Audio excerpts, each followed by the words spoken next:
Hi, my name is Annie Allen. I'm a history major, and for my capstone, I did, expanded on my genealogical research about my great-grandmother, who I'm named after. I was born almost exactly 100 years after her, and she's the reason I'm half Canadian. Um, so I'm thankful to her for that. Um, and there are a lot of things about her that we don't know. There was only so many things I could find out through archival research and her pictures and some of her things that she had, and also learning about her from my dad, who's actually here today, her grandson. Um, um, so trying to just piece some parts of her story together and discover more about her. Oh, oh. Okay.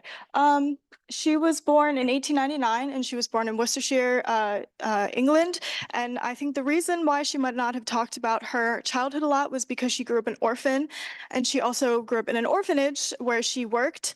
Um, she would have, oh, these are pictures of her family, her sisters and brothers, and that's her mother. Um, in the orphanage, she would have been doing chores that were based on gender roles. So since she was a young girl, she would have been doing things to get her ready to be a housemaker, a wife, and a mother, doing things like cooking and cleaning. But she ended up working as a kitchen maid. She was, I don't want to say recruited, but she was, well, hired by a rich lady. This is the estate where she went to work, that's now like a hoity-toity private school.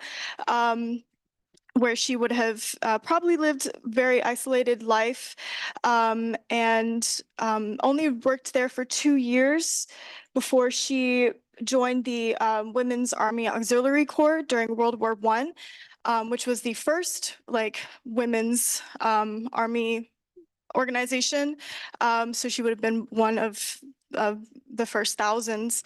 And then so there's her in the middle with her friends, but then she joined the Voluntary Aid Detachment, which was another Army Corps, and which is pretty amazing that she joined. She was a cook. She worked in military hospitals, but even though these organizations existed because to fill roles that men had left when they went to do combat duty, women were still like criticized and called unfeminine, mannish, and accused of being like sexual predators of the soldiers there because they were doing men's jobs,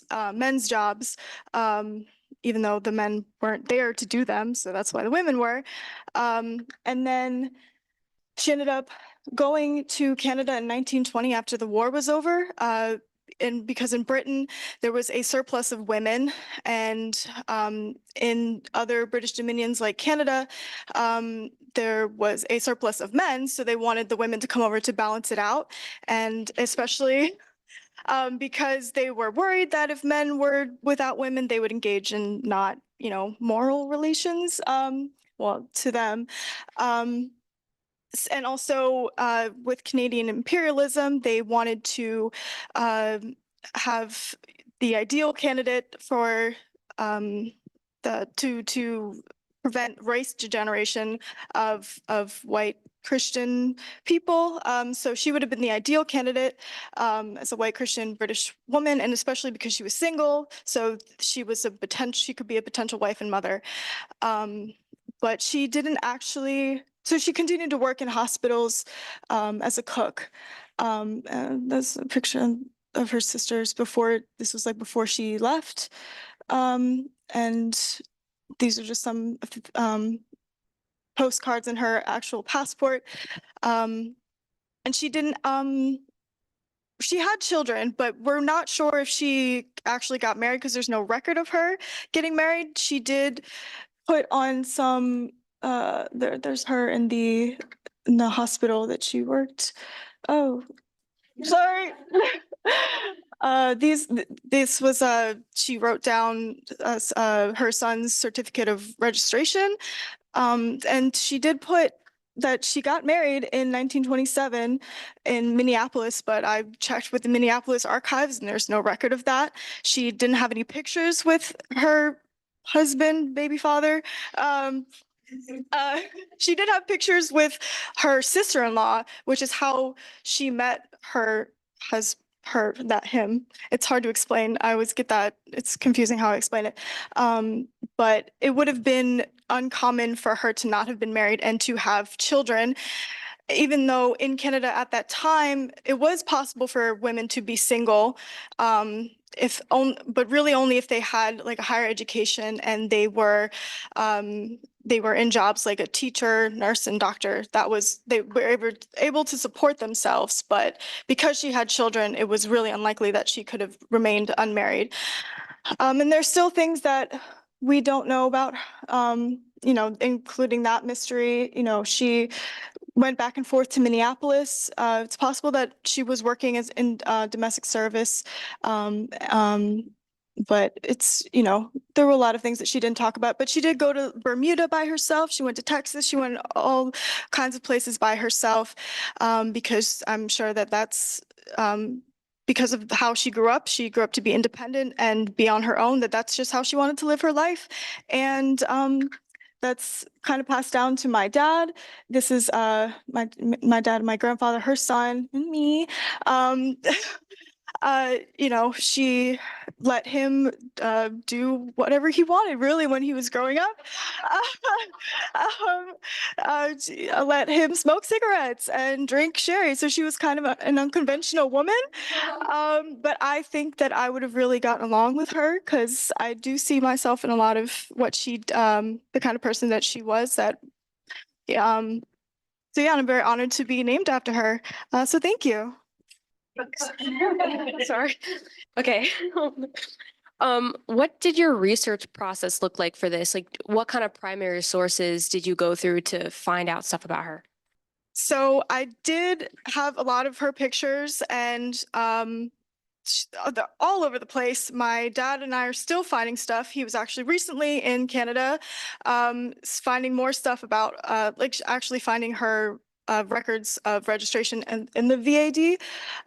But I did have to do a lot of research on ancestry.com, finding some of her passage records and census. Was one of the main ways that I found out that she was in the orphanage. So it was that, and also what my dad talked about. But yeah. Sorry. Oh, no, I got one. Sorry. There's two questions what you have. Yeah, well, yeah. I'm also doing the transition, Sally. You can't get that mad at me. Was there something specific you wanted to learn about her? And did you learn it? I think I just wanted to really kind of try to learn about what what the kind of person she was and how, because obviously my dad didn't find out too much about her, and since she didn't talk a lot about how she grew up. So I think through my research, I was really trying to look at the social aspects of growing up in the orphanage and being a kitchen maid, like how that kind of could have shaped her, based on like the social aspects of working as a domestic servant and stuff like that. And then, but just really trying to find out what person she became based on her experiences. Super interesting story, British domestic servant to like independent traveling woman in Canada. And thanks for bringing your dad. That's so fun. All right.